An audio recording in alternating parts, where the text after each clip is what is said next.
이번 시간에 다룰 내용은 데이터 분석 준전문가 시험을 보신 분들이라면 가볍게 듣고 넘어가시거나 스킵하셔도 큰 무리는 없을 것 같습니다. 자, 그러면 빅데이터의 출현 배경부터 보도록 할까요? 저희들이 다루는 과목 자체가 빅데이터죠. 그래서 빅데이터에 관련된 것들은 조금 더 봐두시는 것이 좋은데, 그 출현 배경을 보게 되면 산업계에서 일어난 변화를 보면 빅데이터의 현상은 양질 전환 법칙으로 설명할 수 있다 라고 되어 있고, 이 양질 전환 법칙이라는 것은 일정한 양이 누적되면 어느 순간 질적인 비약이 이루어진다는 뜻이고요. 기업들이 보유한 데이터가 거대한 가치 창출이 가능할 만큼 충분한 규모에 도달했다라는 것을 의미합니다. 학계의 거대 데이터 활용 과학 확산이라는 것은 학계에서도 빅데이터를 다루는 현상들이 늘어나고 있으며, 대표적인 사례가 인간 게놈 프로젝트가 있죠. 그리고 디지털화, 저장 기술, 인터넷 보급, 모바일 혁명, 클라우드 컴퓨팅 등 관련 기술 발전과 관련이 있습니다. 특히 클라우드 컴퓨팅이라는 것은 빅데이터 분석에 경제적인 효과를 제공해준 결정적인 기술이죠. 클라우드 분산 병렬 처리 컴퓨팅은 대용량 데이터 처리 비용을 획기적으로 줄일 수 있도록 하였습니다. 자, 그래서 저도 머신러닝, 딥러닝 이런 과목들을 강의하고 있는데, 예전에는 이런 과목들을 학습할 때 비싼 컴퓨터를 샀어요. 그런데 지금은 클라우드 환경을 이용해서 비용을 지불하지 않고도 얼마든지 머신러닝, 딥러닝 이런 것들을 학습하고 또 사용할 수가 있죠. 그리고 저렴한 비용으로 공급을 받을 수 있습니다. 내가 사용한 시간만큼, 내가 사용한 어떤 양만큼만 과금을 하는 그런 것들이 이 클라우드 컴퓨팅에는 굉장히 많이 확산되어 있기 때문입니다. 자, 그리고 소셜미디어, 영상 등 비정형 데이터의 확산. 이런 비정형 데이터로부터 또 가치를 창출하게 되는 것이죠. 그리고 이러한 대용량의 데이터에 대해서도 빠르게 처리할 수 있도록 데이터 처리 기술이 발전했습니다. 자, 그래서 데이터 양도 늘어났고요. 관련 기술이나 데이터의 종류 이런 면에서 다양한 것들이 뒷받침이 되어서 빅데이터에 출현이 되었다는 것이고요. 그러면 이런 빅데이터는 어떤 역할을 하는가? 석탄, 철, 원유, 렌즈, 플랫폼의 역할을 한다.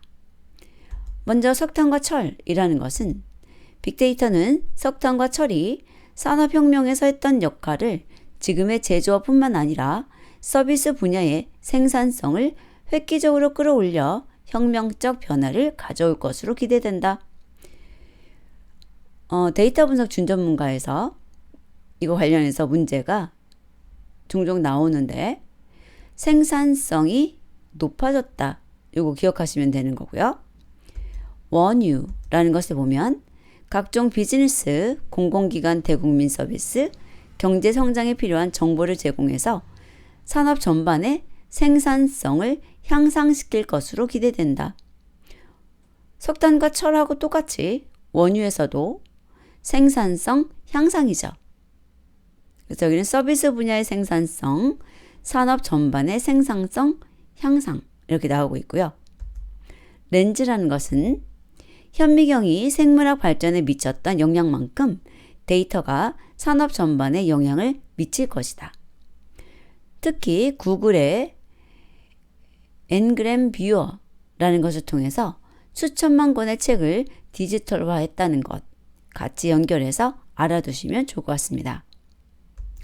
그리고 플랫폼이라는 것은 비즈니스 측면에서는 공동 활용의 목적으로 구축된 무형이나 또는 유형의 구조물을 의미하는데, 페이스북과 같이 다양한 사업자들이 공동으로 사용하는 플랫폼을 빅데이터 형태로 제공할 것으로 예상이 되고, 각종 사용자 데이터와 센서 데이터를 수집하고 API를 공개하면 서드파티 사용자들이 활용하는 플랫폼 역할을 기대한다.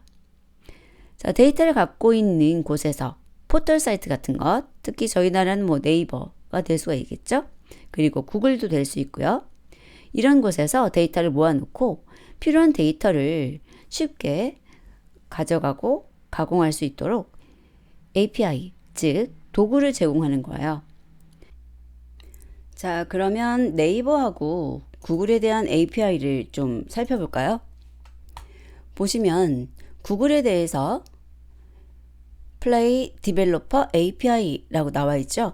이런 식으로 구글에서 여러분들이 계정을 만들고 API에 대해서 사용 설정하고 키 승인을 받고 나면 구글에 있어서 여러 가지 제공되는 서비스들을 쉽게 접근하고 활용할 수 있는 그러한 방법들을 이렇게 제시하고 있다는 거죠. 네이버도 마찬가지입니다. 여기 보시면은 네이버 API라고 해서 제가 검색어를 넣었고 네이버 개발자 센터라고 해서 나오고 있는데 이것이 이제 네이버에 있는 여러 가지 기능들에 대해서 여러분들 접근 권한을 허가받고 또 그것을 활용해서 새로운 어떤 애플리케이션이나 여러분들이 원하는 것을 찾고 또 활용할 수 있도록 제공하고 있는 거죠. 자, 그래서 이런 것들을 우리가 API라고 불러주고요. 그것을 서드파티 사용자들은 활용을 해서 새로운 어떤 것을 만들 수 있게 되는 것을 이야기합니다. 자, 그래서 이렇게 서비스를 제공하기 위해서는 빅데이터가 필요하겠죠. 다음은 빅데이터의 가치 산정과 본질적인 변화입니다. 아직은 시험지에 나온 적은 없는데요. 앞으로 나올 가능성은 꽤 높은 부분이라고 볼 수가 있습니다. 자, 빅데이터는 저희들이 굉장히 좋다라는 느낌은 있는데 그 가치 산정이 어렵습니다. 그 이유를 보게 되면 데이터의 활용 방식이라고 해서 재사용이나 재조합, 다목적용 데이터 개발 등이 일반화되면서 특정 데이터를 언제, 어디서, 누가 활용할지 알 수 없기 때문이죠. 당장은 가치가 없더라도 그 데이터를 누군가 사용하게 된다면 그것에 가치가 생기는 거잖아요. 그래서 어떤 데이터가 어느 곳에 활용될지 모르기 때문에 가치 산정이 어렵고요. 한 번 사용한 것이 아니라 재사용, 또 재조합, 다목적용으로 사용되기 때문에 그 가치가 어렵다는 거죠. 새로운 가치 창출. 저희들이 빅데이터를 이용해서 하는 게 뭐예요? 데이터를 가지고 정보를 만들고 그 정보 속에서 인사이트를 발견하는 거죠. 그래서 데이터가 기존에 없던 가치를 창출함에 따라서 그 가치를 측정하기 어렵습니다. 새롭게 만들어진 것이기 때문에 이것이 얼마나 그 가치가 있을지에 대해서 산정할 수가 없는 거죠.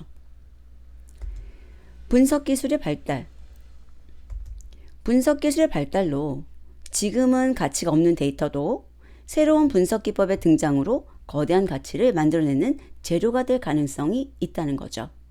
저희가 그 범죄 사건 같은 거 있잖아요. 증거 같은 거 모으죠.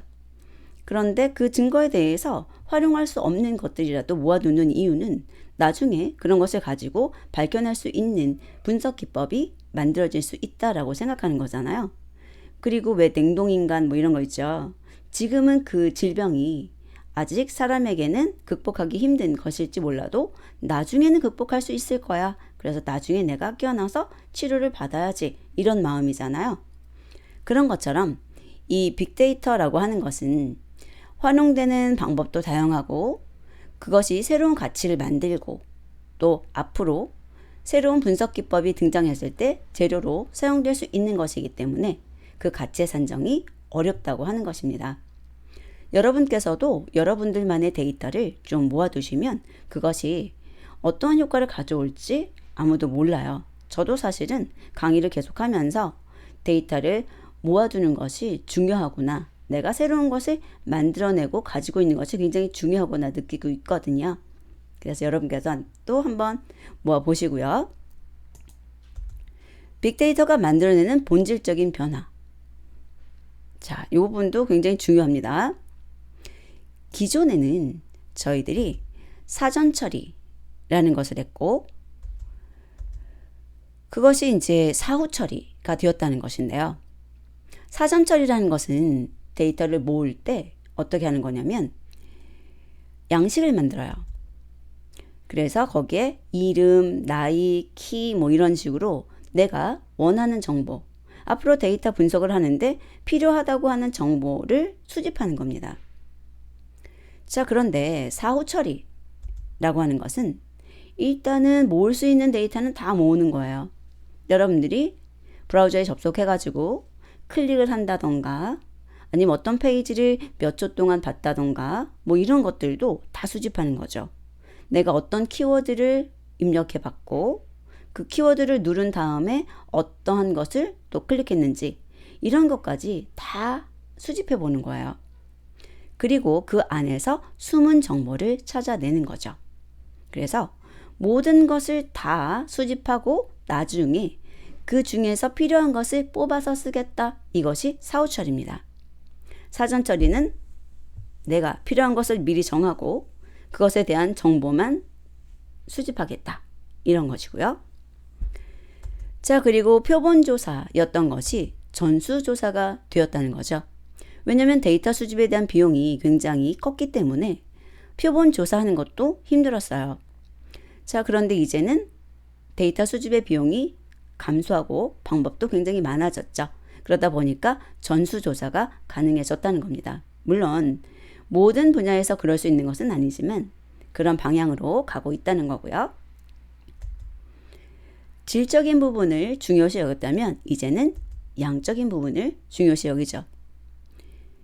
사후 처리나 전수조사에서 느낄 수 있듯이 사후 처리는 여기 모든 데이터를 모으는 거고 전수조사도 마찬가지로 다 조사하는 거잖아요. 그래서 양이 더 중요하다는 거.